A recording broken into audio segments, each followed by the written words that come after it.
Hi everyone, welcome back to Reading Time. Today we're focused on the letter G. G for Goblin.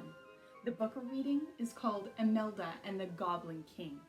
So sit back, relax, and let's get started. There was once a girl called Imelda, and all her life she lived next to a wood. But this was no ordinary wood, because among the whispering trees and enchanted groves, a fairy queen and her friendly fairy folk dwelled.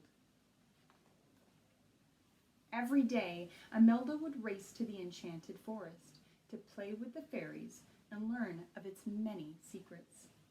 There was nothing lovelier than a day spent with the fairies, until one day a great big nasty bully arrived. Stomp, stomp, stomp came the sound of the Goblin King. Within moments of his arrival, the Goblin King and his goblin horde had frightened away the fairy folk.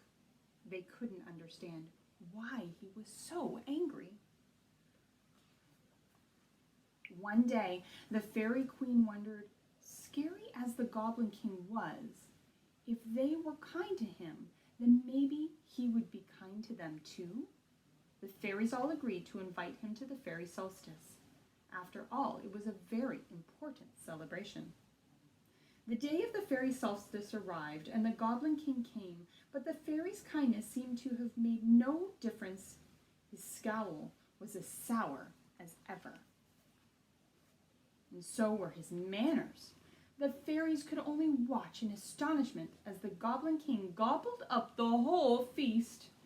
Every plateful, every mouthful, every crumb. The Goblin King towered above the fairy queen in fury.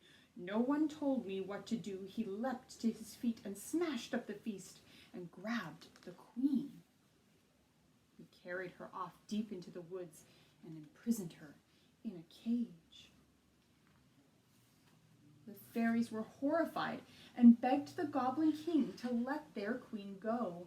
He ignored their cries and ordered the goblins to chase them away. The fairies knew there was only one person who could help them.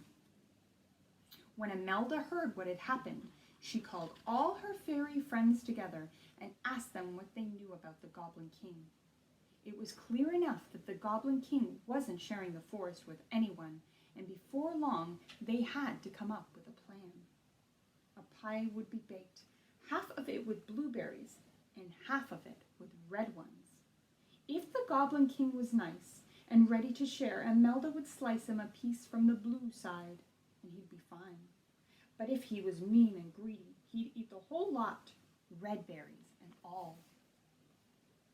With the freshly baked pie, Imelda and the fairies sped through the trees.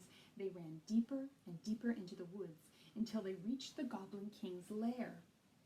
Imelda trembled with fright as they approached the Goblin King. His eyes watched the pie, and he licked his lips as the delicious smell wafted towards him. The greedy Goblin King laughed. The pie looked too delicious to resist. He grabbed the pie and gobbled it up in one bite. His stomach began to gurgle, and all at once he looked rather ill. He gawked at Imelda with bulging eyes as his body began to shrink and change. He cried out, and just like that, he was transformed into a wriggly, squiggly, puny little worm. Imelda smiled triumphantly. The little goblins were free. They all cheered as they presented the Goblin King's crown of oak leaves to their new queen. From then on, no one ever feared the nasty Goblin King's stomp, stomp, stomp. The bully was gone, and the forest folk could happily share the forest together with the Queen of the Fairies and Queen Imelda of the Goblins, ruling side by side. Thanks for reading with me. I hope you liked the story today. I'll see you next time.